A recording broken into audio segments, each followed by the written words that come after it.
Un plat de saison qui sont bons, la cuisine d'automne. La tome fond dans les œufs, tout juste coagulé, le potiron apporte sa douceur rôtie et la brioche toastée vient tout lier dans une mâche gourmande. Un petit dressage raffiné avec une salade d'herbe pour la fraîcheur et pour la route. Allez, moi je vous propose de vous montrer tout ça tout de suite. La tome, ça va être le cœur de notre recette. Mais avant tout, il faut qu'on lance notre potiron. C'est la cuisson la plus longue. Donc on va préchauffer notre four à 190 degrés, chaleur tournante.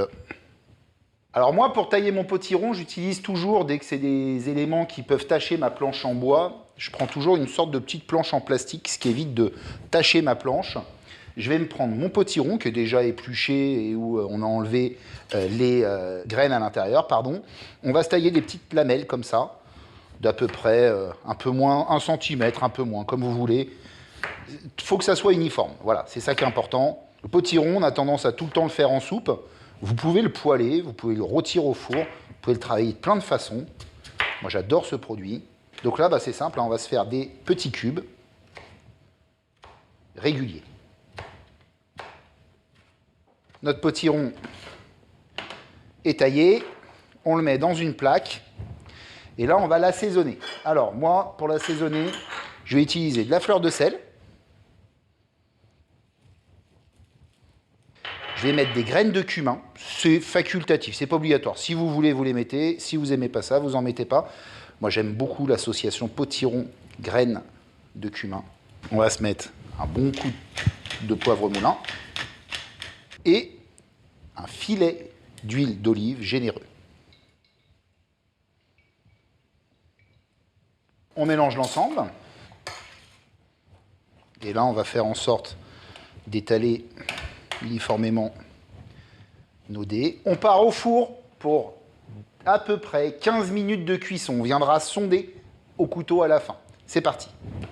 On va pouvoir se lancer sur notre brouillade d'œuf. Alors une brouillade d'œuf, les amis, ça ne se fait pas à la casserole directement. Normalement, quand on fait une brouillade d'œuf, on la fait au bain-marie. Un bain-marie, c'est quoi? C'est un saladier avec une casserole, de l'eau au fond.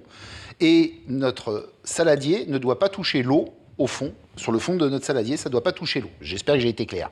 On va allumer notre feu et on va monter notre feu à 6 sur 10 à peu près. Dans notre saladier, on va tout de suite intégrer la moitié de notre beurre. Hop. Alors les œufs, les amis, déjà, il faut savoir les choisir avant de commencer à faire votre brouillade. Vous avez un code-barre sur votre œuf qui est situé souvent sur le côté de l'œuf. Sur ce code-barre, vous avez FR et devant, vous avez un numéro. Le numéro va vous donner la condition de vie de la poule. 0 FR, la poule a été élevée en plein air, elle sortait dehors, elle mangeait bio. 1 FR, elle se baladait dehors, elle mangeait pas forcément bio, mais déjà, elle avait une vie correcte. À partir de 2 FR, ça se gâte, elle rentre dans des entrepôts, et à 3 FR, elles sont je sais plus combien de poules au mètre carré. C'est assez pas top pour leurs conditions d'élevage et de vie. Je pense qu'une poule qui a une condition de vie agréable vous donnera un produit de meilleure qualité qu'une poule qui est tout le temps enfermée, serrée au mètre carré. Après, c'est mes convictions personnelles, chacun voit comme il le veut, mais ça ne va pas vous changer grand-chose en termes de prix. Donc on va casser notre œuf à plat et on va le mettre dans un saladier. Alors moi, ma grand-mère, ce qu'elle faisait, c'est qu'elle cassait dans un bol et après, elle mettait dedans, parce que si son œuf était pas bon, bon, ça, maintenant, c'est rare de tomber sur des œufs qui seraient pas bons, donc on y va. Moi, pour une brouillade, je compte en général 2 œufs par personne. On va assaisonner nos œufs en sel et poivre. Et on va les battre. Pas trop, juste on va casser les jaunes.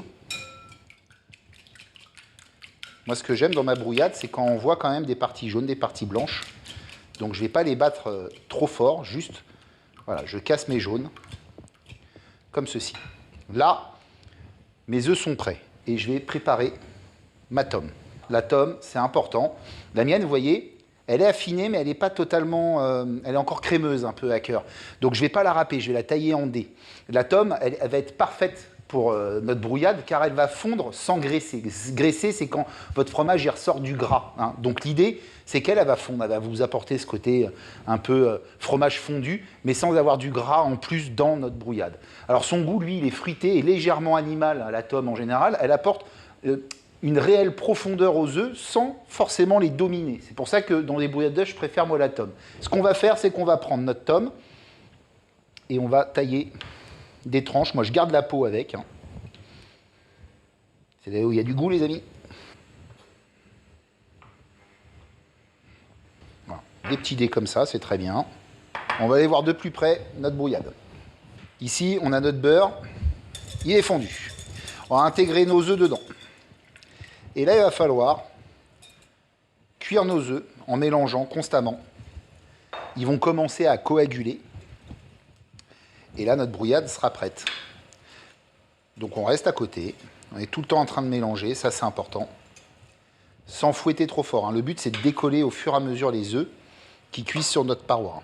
Et pourquoi on se met en bain-marie? Parce que le bain-marie, c'est une chaleur qui va être pas trop puissante, qui va permettre à l'œuf de coaguler tout doucement, sans forcément se figer d'un seul coup comme une omelette.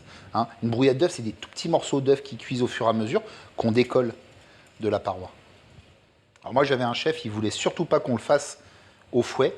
Il préférait qu'on le fasse à la maryse parce qu'il ne voulait pas qu'on mélange le blanc du jaune.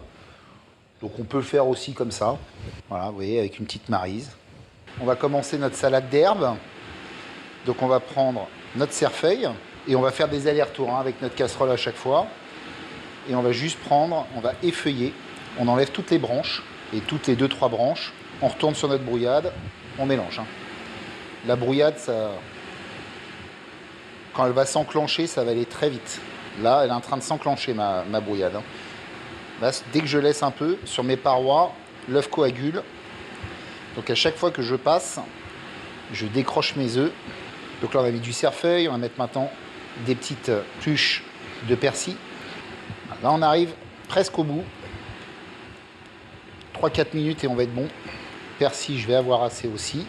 Et comment elle épaissit, comment la texture est en train de changer. Allez, on va se tailler des tronçons d'à peu près 3-4 cm de ciboulette. Comme ceci. On les met dans notre salade d'herbe. Cette jolie salade d'herbe. On la mélange. On peut mettre de l'estragon, on met ce qu'on veut dedans. Hein, des herbes que vous aimez. Elle, je vais la réserver au frais jusqu'à utilisation. Dans ma brouillade, ici, là, on voit, ça y est, elle commence à avoir une texture vraiment qui se tient. Hein, on le voit, vous voyez, commence à se tenir ma brouillade. Je vais pouvoir intégrer dedans mon fromage. Oui, je sais, il y a beaucoup de fromage. J'adore le fromage. Et ce que je vous expliquais tout à l'heure, c'est que moi, ma brouillade, je ne veux pas qu'elle devienne toute dure. Donc il faut que je stoppe cette cuisson. Donc déjà, on va couper notre feu, hein, ça c'est la première des choses. Je vais prendre mon saladier. Alors là, faites-le avec un torchon parce que vous allez avoir la vapeur d'eau qui va sortir derrière. Voilà. Hop, on sort déjà le saladier. Et ensuite, vous voyez, cette brouillade, elle va continuer à cuire là. Et là, si on ne veut pas qu'elle continue à cuire, la meilleure des choses, ce que je vous expliquais d'ailleurs aussi sur le fromage, vous voyez, on n'a pas de gras qui ressort hein, du fromage. C'est ça qui est intéressant. Si on veut stopper notre cuisson, là, c'est simple. Il faut qu'on rajoute des éléments froids dedans. Et alors, ce que je vous explique souvent, hein, sel et poivre avec exauceur de goût, gras fixateur de goût. Donc pour refroidir, on va mettre un peu de gras. Donc on va mettre le reste de notre beurre, qui lui va en fondant refroidir la masse, et on va mettre un tout petit peu de crème liquide. Comme ceci. Équivalent de 40 grammes à peu près, à vue d'œil. Et là on mélange. Et là on refroidit notre brouillade. Ça, je vais le réserver sur le coin de mon poste de travail en le mélangeant de temps en temps. Je veux pas que ça croûte. Je pense que mon potiron est cuit. On va vérifier, on se prend un petit couteau et on va le sonder, c'est-à-dire on va piquer notre couteau dedans. Et vous voyez, je sens. Alors il y a un petit peu...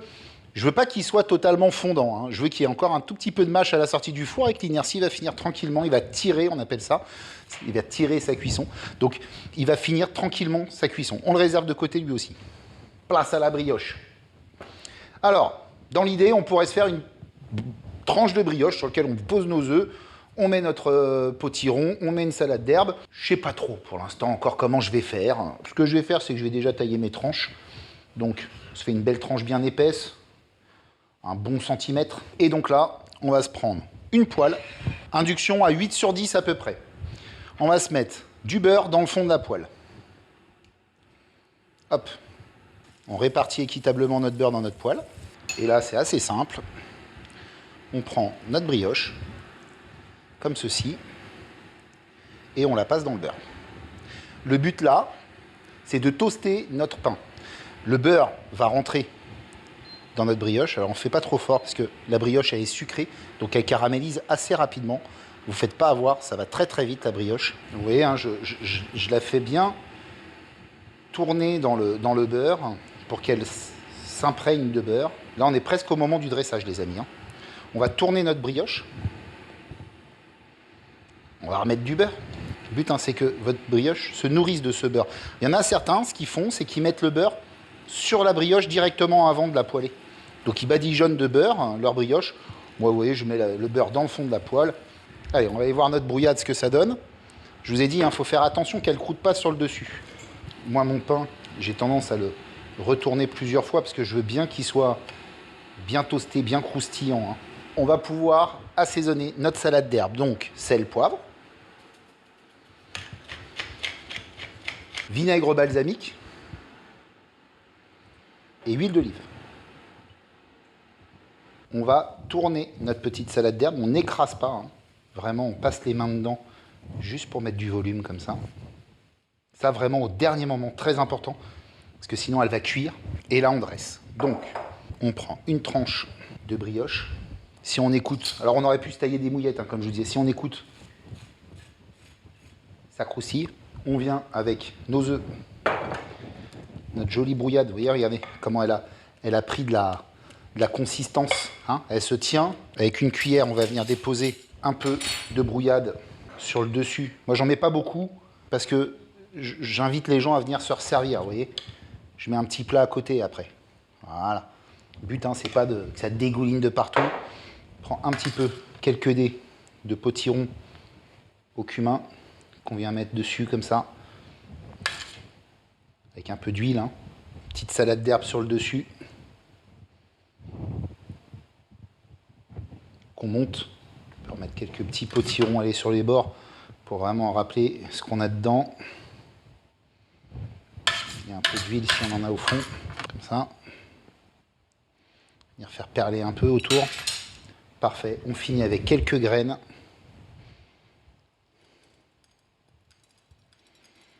C'est gourmand. Regardez-moi ça. La brouillade, elle est crémeuse. La tome fond dedans. On a vu, elle file légèrement. Le potiron, lui, va apporter vraiment cette jolie couleur d'automne. Et on a dans ma cuisine cette odeur de toast, de brioche qui est à tomber. J'aurais tendance à vous dire que il va falloir que je goûte. On se lance. Là, on entend déjà, en coupant, on entend notre brioche qui craque de plaisir en dessous. Allez.